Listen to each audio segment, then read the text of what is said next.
ఎడారిలో సెలయేర్లు. జూలై 17. నేను నిమ్మలించి నా నివాస స్థలమున కనిపెట్టుచుందును. యెషయా 18:4.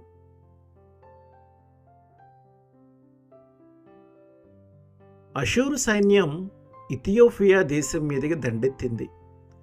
అషూరు వాళ్ళు పొడుగుగా ఉండి మృదువైన చర్మం కలిగి ఉన్నారట.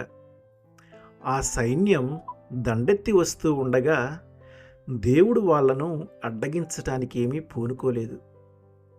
వాళ్ళు ఇష్టం వచ్చింది చేయటానికి వాళ్లకు అధికారం ఉన్నట్టుగా ఉంది.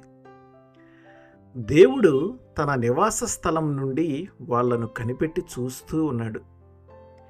వారి మీద మామూలుగానే ఎండ కాస్తూ ఉంది.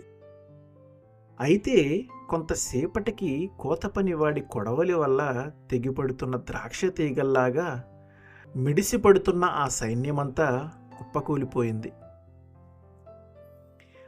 దేవుని ఊహలు ఎంత గంభీరమైనవి! ఆయన మెదలకుండా ఉండి కనిపెడుతూ ఉన్నాడు. ఇది నిస్సహాయతతో కూడిన నిర్లిప్తత కాదు. ఆయన మౌనం అంగీకారం కాదు. ఆయన కేవలం సరైన సమయం కోసం ఎదురుచూస్తున్నాడు. తరుణం ఆసన్నమైనప్పుడు ఆయన లేస్తాడు. దుష్టుల పథకాలు ఇక ఫలించబోతున్నాయి అన్నప్పుడు గొప్ప ఆపదని వాళ్ళ పైకి పంపించి వారిని లొంగదీస్తాడు. లోకంలో ప్రబలుతున్న దౌష్ట్యాన్ని మనం చూస్తూ, అన్యాయాలు అక్రమాలు వర్ధిల్లడాన్ని గమనిస్తూ, మనలను అసహ్యించుకునే వాళ్ళ దౌర్జన్యాలకు గురై అల్లాడుతూ ఉన్నప్పుడు ఈ మాటలను గుర్తు తెచ్చుకుందాం. దేవుడు ప్రస్తుతం నిమ్మలంగా ఉండి కనిపెట్టి చూస్తున్నాడు. దీన్నే మరో విధంగా చూడవచ్చు. తుఫానులో తెడ్లు వేయలేక అష్టకష్టాలు పడుతున్న తన శిష్యుల్ని చూశాడు యేసు ప్రభు. బేతనియాలో తాను ప్రత్యక్షంగా లేకపోయినప్పటికీ లాజరు జబ్బుపడి ప్రాణాలు వదులుతూ ఉండటం ఆయనకి తెలుస్తూనే ఉంది. అతన్ని రాతి సమాధికి మోసుకుపోవటం ఆయన దివ్య దృష్టికి కనపడుతూనే ఉంది. బంధువుల హృదయాలు మెల్లిమెల్లిగా కృంగిపోవటం ఆయనకి తెలుసు.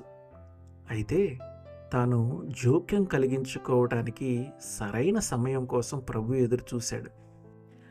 నీ విషయంలో కూడా ఆయన మెదలకుండా ఊరుకుంటున్నాడా? అయితే ఆయన నీ పరిస్థితుల్ని గమనించటం మాత్రం మానలేదు.